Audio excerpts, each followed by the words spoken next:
Hello दोस्तों, तो आज इस वीडियो में हम लोग जानेंगे कि जो पंछी होती है अगर किसी कंडक्टर पे बैठी रहती है तो इसको शॉक क्यों नहीं लगता है। अक्सर आप देखते होंगे किसी खुले या नंगे तार पे कोई पंछी अगर बैठी है तो उसको करंट नहीं लगता, वो बच जाती है।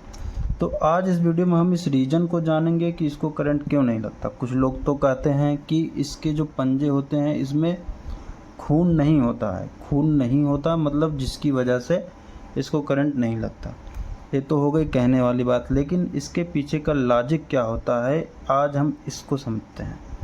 तो इसको समझने के लिए सबसे पहले हमें समझना पड़ेगा करंट किस वजह से आता है या किसी को करंट क्यों लगता है, शॉक क्यों लगता है। इस चीज़ को सबसे पहले हम समझते हैं। तो इसको समझने के लिए सबसे पहले हमें समझना पड़ेगा कि वोल्टेज क्या होता है। ठीक है, वोल्टेज, पोटेंशियल जिसे हम बोलते हैं, वोल्टेज की वजह से करंट का फ्लो होता है। वोल्टेज क्या होता है? वोल्टेज से बस आप ये समझिए कि एक वोल्टेज जो होता है इसी की वजह से किसी भी वस्तु में, किसी भी एनर्जी, किसी भी जीव में या कोई भी है, किसी भी चीज़ में करंट का फ्लो जो होता है वो होता है वोल्टेज की वजह से। वोल्टेज की वैल्यू जितना ज़्यादा रहेगी करंट उतना ज़्यादा फ्लो होगा, और करंट हमेशा अधिक वोल्टेज से लो वोल्टेज की ओर फ्लो होता है। यानी अगर यहाँ पे वोल्टेज 2 है और यहाँ पे वोल्टेज 1 है, ठीक है, बात को आप ध्यान से समझिए। अगर यहाँ पे वोल्टेज 2 है, यहाँ पे वोल्टेज 1 है, तो करंट इधर से इधर की तरफ फ्लो होगा, ठीक, ना कि करंट इधर से इधर फ्लो होगा। करंट हमेशा हाई वोल्टेज से लो वोल्टेज की तरफ फ्लो होगा। ठीक है, अब अगर हम कहें कि यहाँ पे वोल्टेज 1 है और यहाँ पे भी वोल्टेज 1 है, तो आप बताइए इधर करंट फ्लो होगा? नहीं, क्योंकि करंट हमेशा जो फ्लो होता है उस करंट फ्लो होने के लिए वोल्टेज डिफरेंशियल होना ज़रूरी है, पोटेंशियल डिफरेंशियल होना ज़रूरी है। आई का फार्मूला आप जो पढ़ेंगे I = V/R।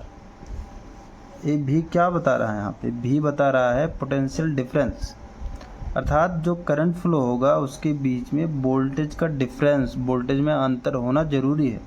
अगर यहाँ पे एक वोल्टेज है, यहाँ पे भी एक वोल्टेज है, तो इस दोनों के बीच में करंट फ्लो नहीं होगा। इस चीज़ को समझिए। अब यही लॉजिक यूज होता है कंडक्टर। ये जो कंडक्टर खुला तार है, कौन सा तार है? खुला वायर। ये जो खुला नंगा तार आप देखते होंगे पोल पे, ये ओ है, खुला तार है। अब यही सेम कंसेप्ट इसमें लागू होता है। अगर जो ए होता है, एक तार का वोल्टेज में एक वोल्टेज, स्पेशल वोल्टेज फ्लो होता रहता है। वो या तो 33 के भी हो सकता है, 11 के भी हो सकता है, 420 वोल्ट हो सकता है। कोई भी एक स्पेशल वोल्टेज होता है जो इस कंडक्टर के थ्रू जो है इसमें रहता है। तो दोस्तों, अगर पोटेंशियल डिफरेंस 0 है, यानी अगर इसके बीच का जो वोल्टेज है, अगर जो पंछी जो बैठती है यहाँ पे, इसमें एक ही वोल्टेज रहता है, मान लेते हैं हम यहाँ पे इसमें 420 वोल्ट है, ठीक है, इसमें अगर 420 वोल्ट है तो पंछी ऐसे अगर बैठती है, ठीक है, ये पंछी हो गई दोस्तों, तो इसे बना पंछी अगर ऐसे बैठती है तो यहाँ भी 420 वोल्ट है, यहाँ भी 420 वोल्ट है, यानी इसके बीच में वोल्टेज का अंतर लगभग 0 के बराबर है। तो अगर वोल्टेज का अंतर 0 है तो इसका मतलब इसमें करंट फ्लो 0 होगा। इसीलिए जो पंछी होती है इसके बीच में, यहाँ से यहाँ के बीच में करंट फ्लो नहीं होता है, क्योंकि इसके दोनों पैरों के बीच का वोल्टेज 0 होता है। अब अगर इसके बीच में करंट फ्लो नहीं होगा तो पंछी को करंट नहीं लगेगा और ये पंछी जो है बच जाएगी और फुर्रदे उड़ जाएगी। ठीक है, अब उस कंडीशन में तो करंट फ्लो नहीं होता पंछी के बीच में। ठीक है, इस कंडीशन में पंछी के बीच में करंट फ्लो नहीं होता। इस कंडीशन में पंछी में जो है करंट का फ्लो नहीं होता।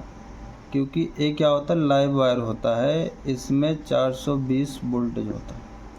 अब अगर पंछी का एक पैर जो है लाइव वायर में है 420 वोल्टेज में, और दूसरा पैर इसका गलती से अर्थ से कनेक्ट हो जाए, ग्राउंड से कनेक्ट हो जाए, तो पंछी क्या होगा, धड़ाम से उड़ जाएगा, यानी फायर, तुरंत इसको करंट लग जाएगा। यानी ये रहेगा 0 वोल्ट और यहाँ पे जो कितना है 420 वोल्ट। तो 420 वोल्ट से पंछी से होते हुए अर्थ की तरफ आने की कोशिश करेगा करंट, क्योंकि अब इसके और इसके बीच की जो है पोटेंशियल डिफरेंस हो गया, वोल्टेज में अंतर मिल गया। तो क्या करेगा, करंट का फ्लो हो जाएगा और पंछी को करंट लग जाएगा। ठीक, तो ये वजह होती है जो पंछी होते हैं उनके पैरों में करंट नहीं फ्लो होता, क्योंकि वो किसी एक ही कंडक्टर पर बैठे रहते हैं। हम आशा करते हैं कि आपको ये कंसेप्ट समझ में आया होगा, और नेक्स्ट वीडियो के लिए आप हमारे चैनल को सब्सक्राइब करें और फॉलो करें। धन्यवाद।